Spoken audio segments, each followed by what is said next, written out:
Vent og tredd ut. Du kan du ha. Og så alt her på vinteren nå, så det tatt dette snitt. Det ikke noe unntatt nå, han blåser til helvete.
Husdri nå.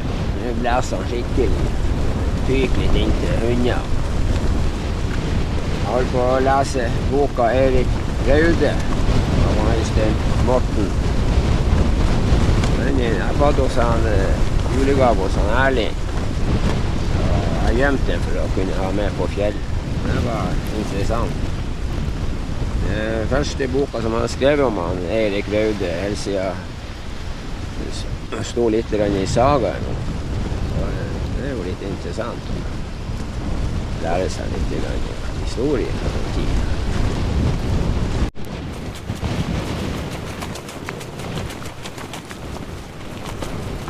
Ja, han er husri ute under. Hemmelig husri.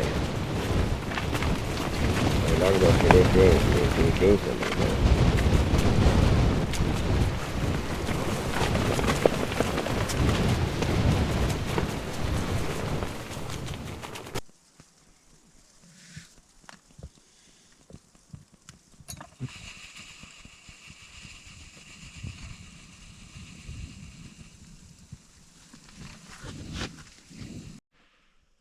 Ja, da er det morgen. Jeg har nå spist. Jeg drikker bare kaffe. Og vinen har stilnet helt, så i dag så kan det kanskje bli en bra dag. Grei temperatur, han er minus 0,8. Det er greit at det er litt kuldegrader. Ja, jeg fikk nå lest over 1/3 av boka av han Øystein Morten om han Erik Raude. Og det var interessant. Han reiste i fotsporene han på Island, på alle de plasser som Erik Raude var der. Det var jo mange plasser. Og fortalte de dramatiske historiene som endte med at han Erik Raude ble lyst fredløs og måtte reise til Grønland. Da måtte han jo rømme for andre gang. Som 15-åring så måtte han jo rømme i lag med faren fra Norge til Island. Men han får et problem med han, Øystein Morten, for han vil jo reise til Grønland også og gå i fotsporene der. Men han er på Island i 2020, og da kommer korona. Og det er så vidt han klarer å komme seg fra Island til Norge på grunn av alle restriksjoner som kom. Og da kunne han ikke reise til Grønland. Men han gjør en jævla smart ting. Han selger hytta for 1 million. Og så kjøper han seg en sånn superkraftig datamaskin som koster flesk. Og så installerte han forskjellige program der og matet med alle mulige slags opplysninger fra Google Earth og YouTube og alle mulige og filmer og alt sånt. Og så fer han med sånn virtual reality og reiser til først til Island med fly og følger i fotsporene og reiser til Eirik Raude når han dro til Grønland. Og det er utrolig virkelighetstro. Og han kan stille inn hvilken tid det er på året. Da får han landskap og være sånn som det kan være. Så kan han stille tid på døgnet. Han kan reise om natta. Da får han stjerner og måneskinn og nordlys. Så det er ganske fantastisk. Og da får han beskrive landskap og de stedene som Eirik Raude for på til Grønland, og hvordan landskapet så ut når han begynte å se Grønland. Og det er man jo i det, altså. Det er jo det man må skaffe seg når man blir såpass gammel at man klarer ikke å komme seg av gårde på vidde. Skaffe seg en sånn der superdatamaskin og VR-briller. Så kan jeg fære inn på vidda og fiske og komme til de vannene som jeg drømmer om å komme til, som er flere dagers marsj unna. Og så stiller jeg inn på fullmåne, sørøstvind og fisker røye. Det blir perfekt. Kan jeg jo sikkert få de fiskeopplevelsene. Og det er håp. Det er håp.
var med nedbør, ja.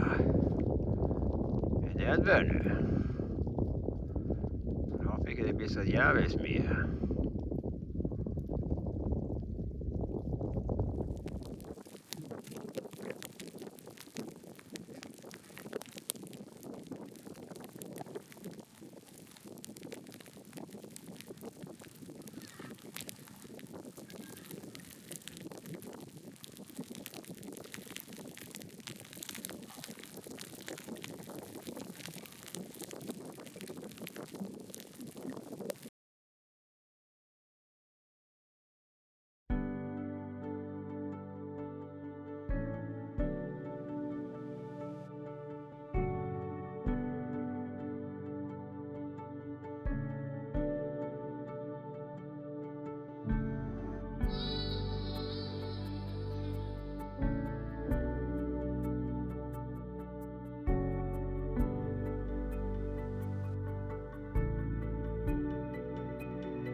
Det er ikke et vindpust i vinterfjellet. Jeg hører bare min egen pust og skrittene mine som knaser stillheten når jeg går. Langsomt siver blåtimen inn i fjellheimen min. Mot vesthimmelen tennes en varm glød der sola ligger tapt. 6:10 blir det lyd i fjellet. Den første rypesteggen kakler i øst. Han får straks svar fra vest. Så kakler de alle, i nord, sør, øst og vest. Ikke lenge etter tennes de første lyssterke stjernene over leiren. Så tennes de alle sammen, en etter en. Det går mot natt. Det går mot nordlys.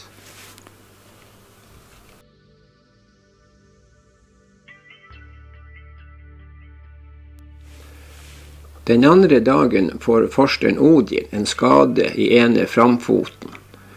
Odin har jeg lånt hos Petter Inge. Etter hvert blir han halt. Så om morgenen tredje dagen drar jeg ned med hundene, så Odin kan komme til veterinær. Leiren lar jeg bare ligge igjen. Noen dager etter i vinterferien drar jeg tilbake.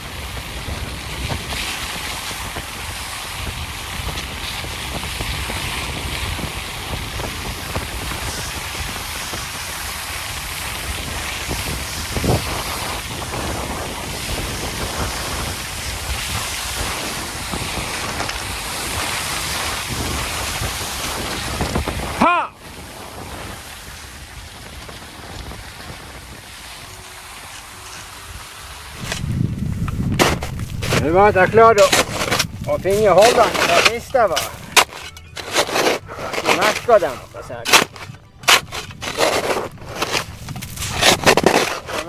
Det kan være lettere sagt enn gjort. Jeg håper det er et hold her.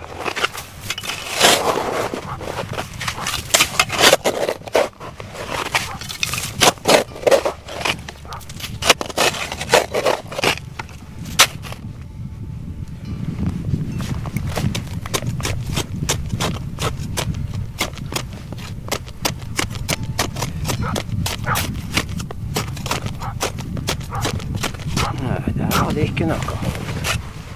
Nei, jeg må bare nye hold. Jeg finner ikke gammel hold. Vi har merket dem litt bedre.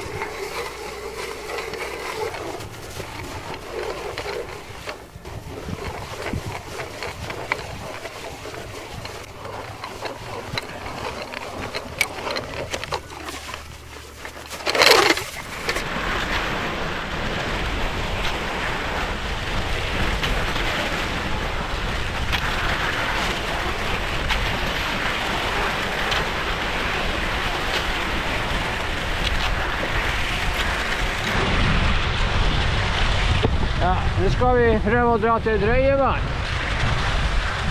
Og se om vi kan få noe fisk og aktiv fiske der. Ørreten han tar jævlig dårlig i på sånn aktiv fiske. Ja, det satt jo 4 sniker med maggo. Han biter meg jævlig dårlig på maggo. Han er verdt for selv. Jeg har ikke maks. Jeg må bare gjøre det. Jeg snakket med XXL. Han skulle få mak i morgen. Det er jo for sent.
Vi kommer til et røyevann hvor det har vært folk.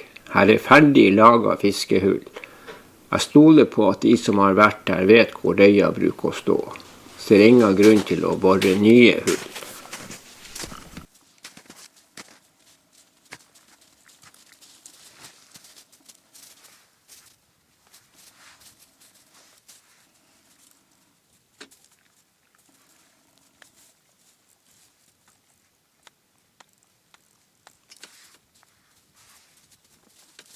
Djupt her.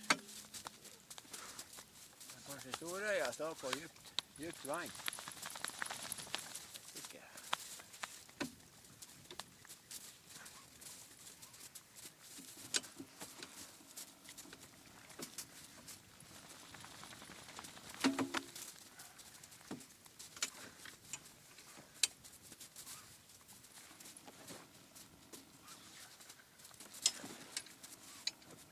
Noe på. Se der. Jeg har fått fisk. Jeg har fått fisk.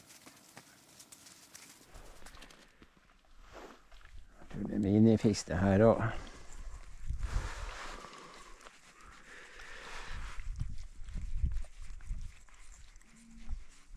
Slapp av.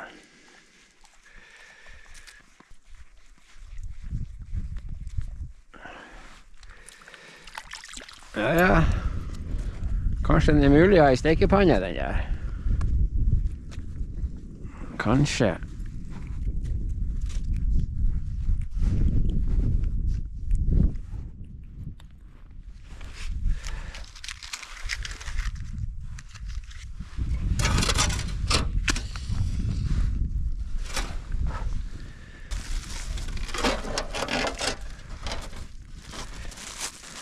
Da skal vi prøve å koke oss kaffe, så vi får til det. Det hadde jo vært veldig koselig å få seg kaffe i skiva.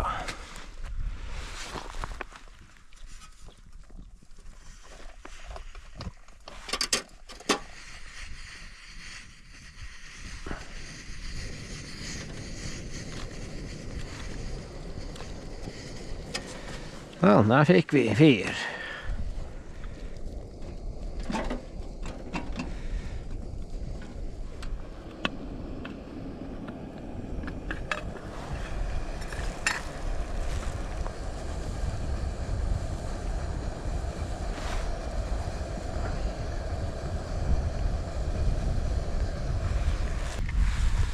Kniven og rører vi litt grann her. Ja, det kan være lurt å røre litt grann.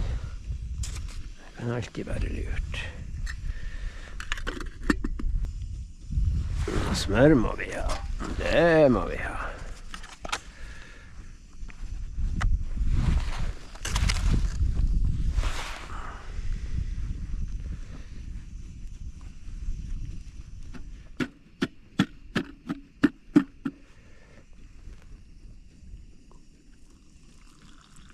Ja, det så ikke så verst ut. Det blir bra det der. Nam-nam, det blir godt. Prøv å skimme syltetøy, ja.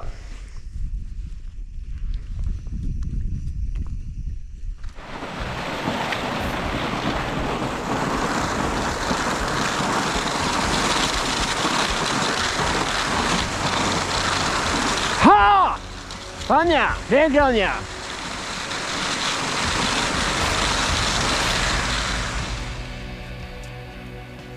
Nå prøver jeg meg på 50 vann og fiske. Var nå ferdig å holde. Dæven, det var djupt. Jeg har for lite snøre på snell. Jeg kom ikke helt ned i båten.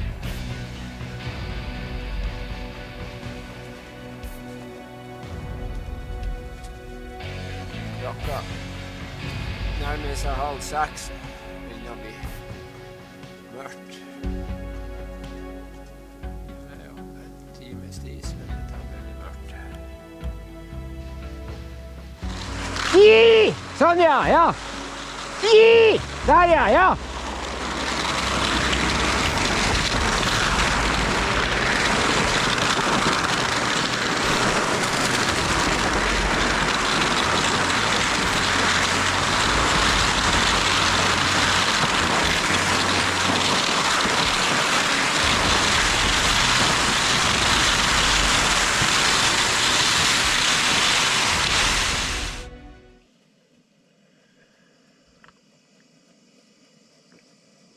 Jeg har vært ute og sjekket nattstått jeg bruker med 4 sniker, men det var ingenting å få. Jeg har ikke vært på i det hele tatt.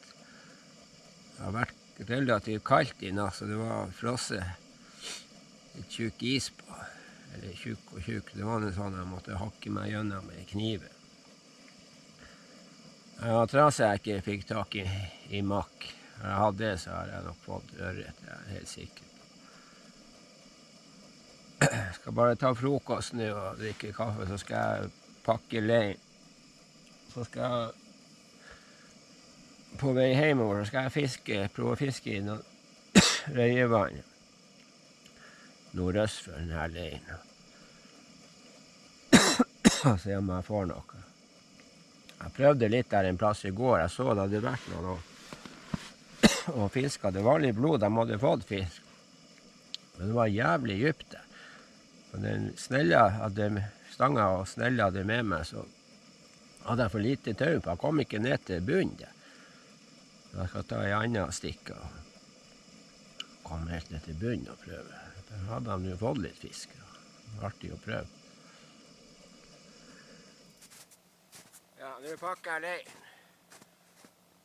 Jeg skal pakke, så skal jeg kjøre litt nordøstover og fiske litt i gang før jeg fer hjem. Jeg har tatt og teipet halve stanglengde, og så har jeg og teltet i har en sånn teltpose. Det er greit å teipe i sengen så at det ikke går fra hverandre. Så har jeg et ledd som ikke er teipet, og det er det her, og da brekker jeg bare over. Og så stuer jeg bare teltet sammen her. Og får det inn i pakkposen. Det er nå vått, det må nå tørkes når jeg kommer hjem. Uansett. Det må det.